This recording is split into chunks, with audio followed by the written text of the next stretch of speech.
कामनाएं पूर्ण करें। दीपावली के दिन भगवान गणेश, माता लक्ष्मी जी और माता सरस्वती की विधि विधान से पूजा की जाती है। तो आज के इस वीडियो में मैं आपके साथ शेयर करने वाली हूँ दीपावली की बहुत ही आसान पूजा विधि के बारे में। इसलिए इस वीडियो को आप हो सके तो पूरा जरूर देखिएगा। इस बार अमावस्या तिथि 2 दिन रहने के कारण दीपावली 2 दिन मनाई जाएगी। कुछ लोग दीपावली का त्योहार 31 अक्टूबर को मना रहे हैं तो कुछ लोग 1 नवंबर को भी मनाएंगे। ऐसे में मैं आपको दोनों ही दिन रहने वाले लक्ष्मी पूजन के शुभ मुहूर्त के बारे में पहले बता देती हूँ। 31 अक्टूबर गुरुवार को अमृत काल शाम 5:32 से 7:20 तक रहेगा। गोधूली मुहूर्त शाम 5:36 से 6:02 तक। स्थिर लगन मुहूर्त शाम 7:09 से रात 9:05 तक। वृषभ लगन शाम 6:21 से रात 8:20 तक और निशिता काल मुहूर्त रात 11:39 से 12:31 तक रहेगा। इस तरह से 31 अक्टूबर को माँ लक्ष्मी जी की पूजा का या दिवाली पूजा का जो शुभ मुहूर्त है वो शाम 5:32 से रात 9:05 तक रहेगा। क्योंकि दीपावली के दिन रात के समय माँ काली जी की पूजा की जाती है, महाकाली पूजा की जाती है, जो कि आप निशिता काल मुहूर्त में कर सकते हैं। और 1 नवंबर को लक्ष्मी पूजन शुभ मुहूर्त रहेगा शाम 5:36 से रात 8:11 तक। दीपावली की तैयारी आप पहले से ही करके रख लें। जो भी घर की साफ सफाई है वो आप करके रखें। जो भी आवश्यक पूजन सामग्री है उसे भी आप एकत्रित करके रखें। आप जिस जगह पर भी आपको दीपावली की पूजा करनी है उस जगह को आप अच्छे से साफ कर लें। गाय के गोबर से, गेरू से या फिर गंगा जल से शुद्ध कर लें।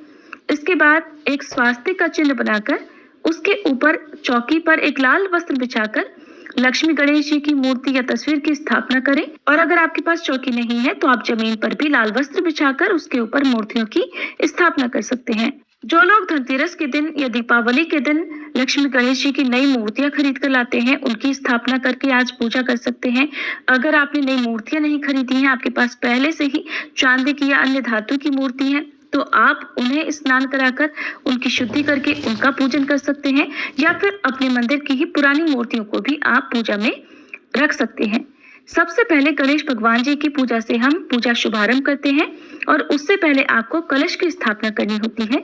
कलश की स्थापना अनिवार्य तो नहीं है, लेकिन जहां तक हो सके आपको कलश की स्थापना जरूर करनी चाहिए। ऐसा करने से पूजा का संपूर्ण फल प्राप्त होता है। कलश की स्थापना आप बिल्कुल साधारण विधि से कर सकते हैं, जिसके लिए आप चौकी पर माँ लक्ष्मी जी के दाईं तरफ थोड़े से अक्षत रखकर या पुष्प का आसन देकर कलश की स्थापना करें। कलश के कंठ पर मौली यानी कलावा बांधें, स्वास्तिक का चिन्ह बनाएं, तिलक लगाएं और उसमें जल भरकर एक हल्दी की गांठ, एक का सिक्का, कमल गट्टा या एक कौड़ी और थोड़े से अक्षत और इत्र डालकर रखें। उसके ऊपर आम या अशोक के 5 पत्ते रखें या पान के पत्ते भी आप लगा सकते हैं।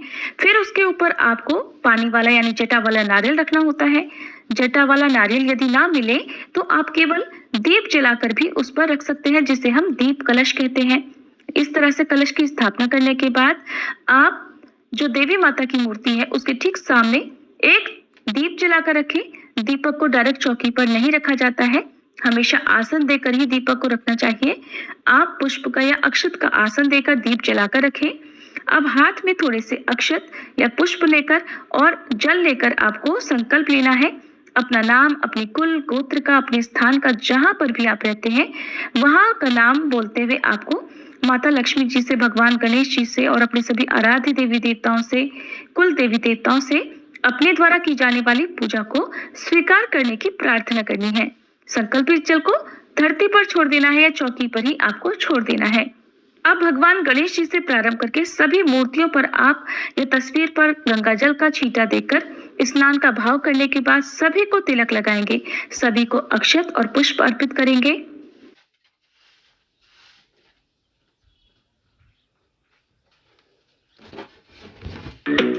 इस त्योहार के मौके पर मलबार गोल्ड एंड डायमंड्स के साथ पाइए सोने की बहार। हर 50,000।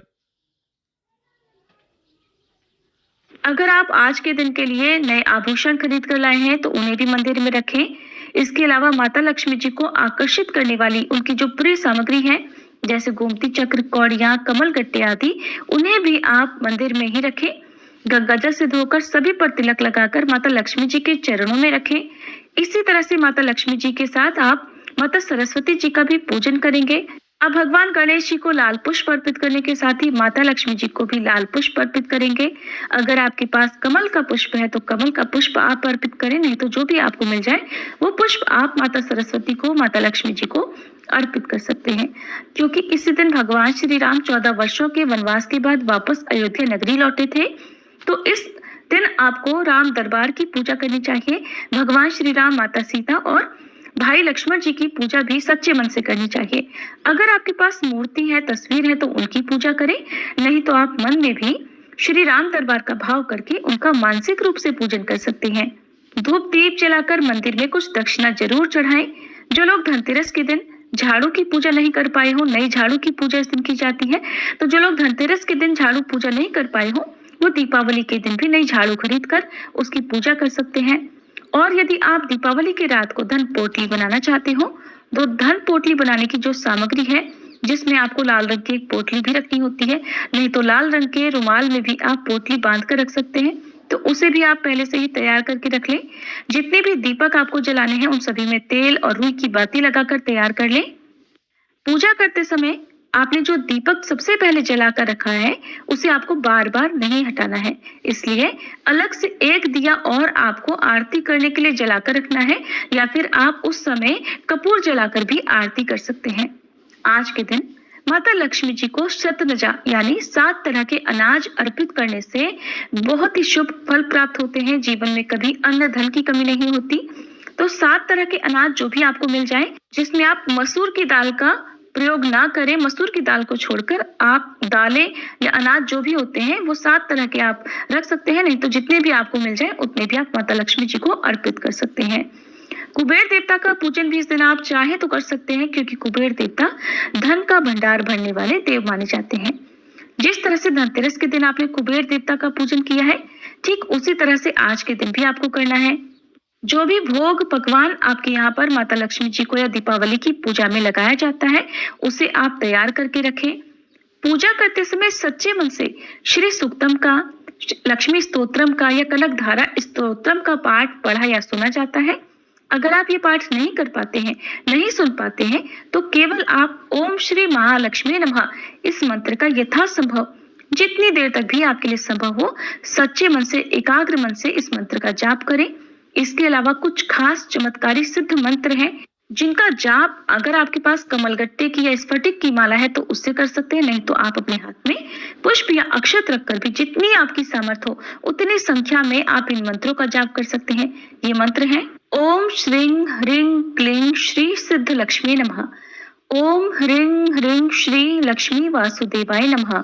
यदि आप कनकधारा या फिर श्री सूक्तम का पाठ नहीं कर पाते हैं, नहीं सुन पाते हैं, तो अब मैं आपको महालक्ष्मी जी के 8 स्वरूपों के नामों का जप बताऊंगी। तो आप इन नामों का जप चाहे तो संस्कृत में कर सकते हैं, नहीं तो स्क्रीन पर देखकर पढ़ भी सकते हैं। महालक्ष्मी जी के पवित्र अष्ट नाम हैं ओम आद्य लक्ष्मी नमः, ओम विद्या लक्ष्मी नमः, ओम सौभाग्य लक्ष्मी नमः, ओम अमृत लक्ष्मी नमः, ओम काम लक्ष्मी नमः, ओम सत्य लक्ष्मी नमः, ओम भोग लक्ष्मी नमः, ओम योग लक्ष्मी नमः। या फिर हिंदी में अर्थ है, हम माँ लक्ष्मी जी के सभी रूपों को प्रणाम करते हैं, नमन करते हैं। हे आद्य लक्ष्मी, हे विद्या लक्ष्मी, सौभाग्य प्रदान करने वाली देवी, हे माँ अमृत स्वरूपा, सत्य लक्ष्मी, भोग लक्ष्मी, योग लक्ष्मी, हम आपको नमन करते हैं। आप माँ लक्ष्मी जी के इन नामों का जप किसी भी दिन कर सकते हैं, खास तौर पर दीपावली की रात को, हर अमावस्या तिथि पर या शुक्रवार के दिन रात के समय उत्तर दिशा की ओर मुंह करके भी कर सकते हैं। इस प्रकार से मंत्रों का सच्चे मन से जाप करने पर हर प्रकार के आर्थिक संकट से मुक्ति मिलती है और माता लक्ष्मी जी की कृपा से धन की कमी नहीं होती। मंत्र जाप करने के बाद हाथ में 1 का सिक्का या थोड़े अक्षत या पुष्प लेकर दीपावली की कथा सुने। फिर सबसे पहले गणेश भगवान की, उसके बाद माता लक्ष्मी जी की, माता सरस्वती जी की आरती करके भगवान गणेश जी को लड्डू, मोदक, दूर्वा, पान, सुपारी, इलायची का भोग लगाएं।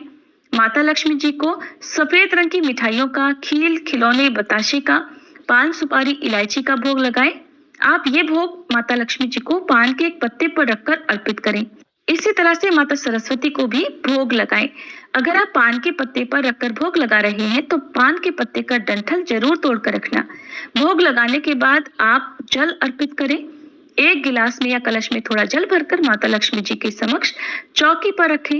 अब आप एक छोटा सा हवन कर सकते हैं अग्यारी के रूप में, जिसमें आप गाय के गोबर का एक उपला अच्छी तरह से सुलगाकर उस पर थोड़ी हवन सामग्री डालें, कपूर डालें, लौंग का जोड़ा घी में डुबोकर डालें, अग्नि प्रज्वलित करें, फिर बताशे, पान का पत्ता, खील, खिलौने, मिठाई थोड़ी थोड़ी सी उस अग्नि में अर्पित करें। अग्नि देवता के माध्यम से हमारे इष्ट देवी देवताओं तक हमारे द्वारा अर्पित किया गया भोग पहुंच जाता है, स्वीकार हो जाता है। इस तरह अग्नि देवता को भोग समर्पित करने के बाद सबसे अंत में अग्नि के चारों ओर जल का थोड़ा थोड़ा सा छींटा लगाएं। दीपावली की पूजा करने के बाद अपने घर में जहां कहीं भी आपका धन रखने का स्थान है, तिजोरी, लॉकर, जहां कहीं भी आप उसकी पूजा करें, धूप दीप दिखाएं। ध्यान रखिएगा तिजोरी के अंदर दीपक जलता हुआ कभी नहीं रखना चाहिए, नहीं तो आपको फायदे की जगह नुकसान भी हो सकता है। तो बहुत सावधानी के साथ आपको आज के दिन दीपक जलाने हैं। जब इस प्रकार आप पूजा कर ले तो जितने भी दिए आपको आज के दिन जलाने हैं, उन सभी दियों को आप अपने घर में अंदर बाहर कोने में हर जगह पर दीप जलाकर रखें। घर के किसी कोने में अंधेरा न रह जाए। आसपास मंदिर में, चौराहे पर, कूड़े के ढेर के पास, जितने भी पवित्र पौधे आपके घर में हैं आसपास है, वहां पर एक एक दिया जरूर जलाना चाहिए। पानी के स्थान पर जैसे नदी, तालाब, पोखर आदि के किनारे पर भी आपको एक दिया जलाकर रखना चाहिए। अपने घर में किचन में आप जहां भी पानी भरकर रखते हैं वहां पर भी आप एक दीपक जलाकर रख सकते हैं। एक दीपक मां अन्नपूर्णा के नाम से अपने रसोई घर में जलाकर रखें। बहुत सावधानी से ये दीपक जलाकर रखें।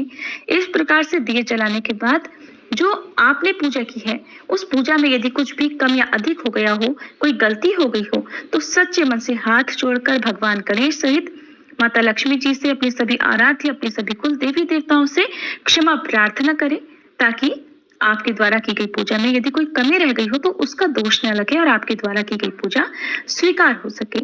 इस तरह से आप पूजा करें और जो भोग आपने अर्पित किया है उसे परिवारजनों में बांटें और खुद भी ग्रहण करें।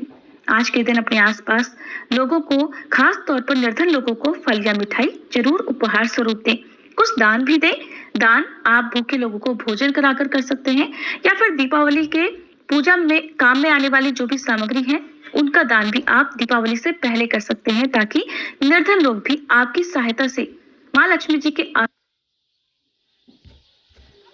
जय माँ लक्ष्मी। राधे राधे एवरीवन। आप सभी को दिवाली की बहुत बहुत बधाइयाँ। फ्रेंड्स, दिवाली हिंदू धर्म का सबसे बड़ा त्योहार है